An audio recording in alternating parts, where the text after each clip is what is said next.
যে কোনো উৎসব আনন্দে অথবা মেহমান আপ্যায়নে চিকেন কোরমা আমরা বাসায় প্রায় করে থাকি।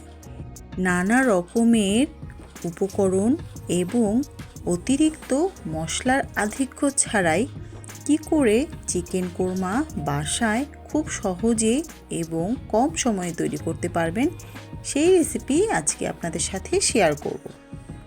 আসসালামু আলাইকুম এভরিওয়ান, সবাই কেমন আছেন? আমি আল্লাহর রহমতে অনেক ভালো আছি।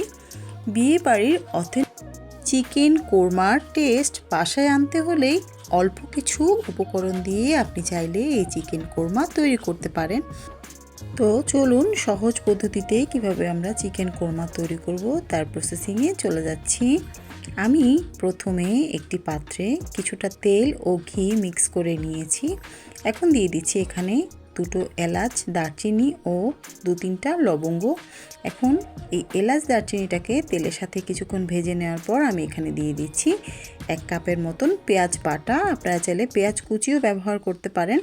এখানে দিয়ে দিচ্ছি আদা, রসুন এবং কাঁচামরিচ বাটা, আমি একসাথে ব্লেন্ড করে নিয়েছি। এখন আমি মশলাটাকে খুব ভালো করে তেলের সাথে একটু ভেজে নিচ্ছি। বেটে রাখা মশলাগুলো তেলের সাথে খুব ভালো করে ভেজে নেওয়ার পর আমি এতে অ্যাড করব জিরার গুঁড়ো এবং লাল মরিচের গুঁড়ো এবং স্বাদ মতন লবণ। অনেকেই লাল মরিচের গুঁড়ো অ্যাড করতে চান না, তবে এই সামান্য একটু লাল মরিচের গুঁড়ো অ্যাড করলে কালারটা খুব সুন্দর আসে এবং আমার কাছে এই কালারটা খুব ভালো লাগে। এখন আমি এই গুঁড়ো মশলা এবং বাটা মশলা সবগুলোকে একসাথে খুব ভালো করে তেলে ভেজে নিচ্ছি। মশলাটাকে অনেকক্ষণ সময় নিয়ে একটু কষিয়ে নিতে হবে যেন তেলটা উপরের দিকে চলে আসে। আপনারা চাইলে চিকেনগুলোকে হালকা করে ভেজে নিতে পারেন, তবে আমি এখানে চিকেনটা শরীরটা একটু চিড়ে নিয়েছি, তাই আলাদা করে ভাজিনি, এতে করে মশলাটা খুব ভালো করে চিকেনে প্রবেশ করবে। তো এখন আমি মশলাটা অনেকক্ষণ সময় ধরে কষিয়ে নিচ্ছি। মশলাটা ভালো করে কষানো হয়ে গেলে আমি এখানে চিকেন দিয়ে দিচ্ছি। চিকেনগুলো শরীরটা একটু চিড়ে নিয়েছি যেন মশলাগুলো খুব ভালো করে প্রবেশ করে। তো এখন আমি এই চিকেনটা দিয়ে 2 থেকে 3 মিনিট এই মশলার সাথে কষিয়ে নেব। মশলার সাথে ভালো করে চিকেনটা আমি একটু সময় নিয়ে কষিয়ে নিচ্ছি। বেশ ভালো করে মশলার সাথে চিকেনটাকে কষিয়ে নেওয়ার পর আমি এটাকে কিছুক্ষণ ঢেকে রাখবো, এতে করে চিকেন থেকে কিছুটা পানি বের হবে। এই মশলার সাথেই চিকেনটাকে অনেকক্ষণ সময় ধরে কষাতে হবে। এখন আমি চিকেনটাকে কিছুক্ষণ কষিয়ে নেওয়ার পর এটাকে 5 থেকে 6 মিনিটের মতন একটু মিডিয়াম আঁচে ঢেকে রান্না করব। এরপর আমি এখানে একটি সিক্রেট মশলা অ্যাড করব।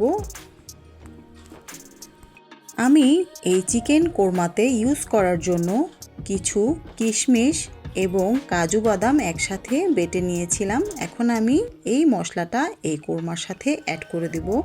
এতে ফ্লেভারটা খুব এনহ্যান্স হয় এবং টেস্টটা খুব ভালো আসে। এখানে আপনার চিকেন কোরমাতে বাদাম বাটা দিতে হবে। তো এখন আমি কিশমিশ এবং বাদাম বেটে রেখেছিলাম, সেই মশলাটা আমি এই কোরমার সাথে মিক্স করে দিচ্ছি।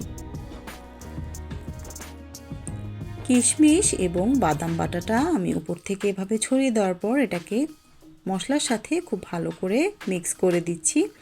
অন্যদিকে আমি একটি কাপে কিছুটা গরম দুধ জাফরান দিয়ে ভিজিয়ে রেখেছিলাম। অথেন্টিক বিয়েবাড়ির টেস্টটা পেতে আপনাকে কিছুটা জাফরান ইউজ করতে হবে। তো দুধ আর জাফরান আমি যে ভিজিয়ে রেখেছিলাম সেই গরম দুধটা আমি এই কোরমার সাথে অ্যাড করে দিলাম এবং আর বেশ কিছুক্ষণ আমি এটাকে ফুটিয়ে নেব। এখন আমি আরও কিছুক্ষণ এই কোরমাটাকে রান্না করে নেব এবং আমি যতটুকু ঘনত্বের চাই ঠিক ততটুকু ঘনত্বের আমি এটাকে রান্না করে নিচ্ছি।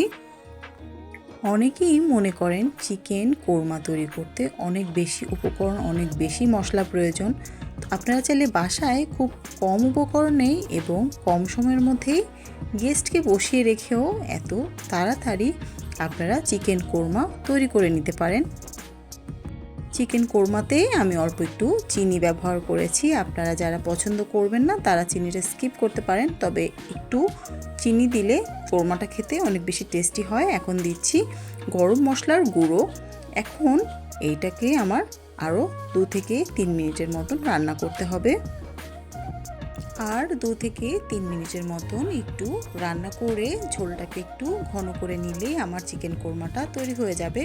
তো আমার রেসিপিগুলো আপনাদের কাছে কেমন লাগছে আশা করছি আপনাদের ফিডব্যাক আমাকে জানাবেন। আর আমার ইউটিউব থেকে যারা আমার ভিডিওগুলো দেখছেন তারা দয়া করে আমার চ্যানেলটা একটু সাবস্ক্রাইব করে দেবেন এবং ভিডিওগুলোতে লাইক কমেন্ট করবেন। যারা ফেসবুক থেকে আমার ভিডিওগুলো দেখছেন তারা আমার ফেসবুক পেজটা একটু ফলো করে দিয়ে আমার ভিডিওগুলোতে একটু লাইক কমেন্ট করে আমার পাশে থাকবেন বলে আশা রাখছি। আমার আজকের রেসিপি এই পর্যন্তই।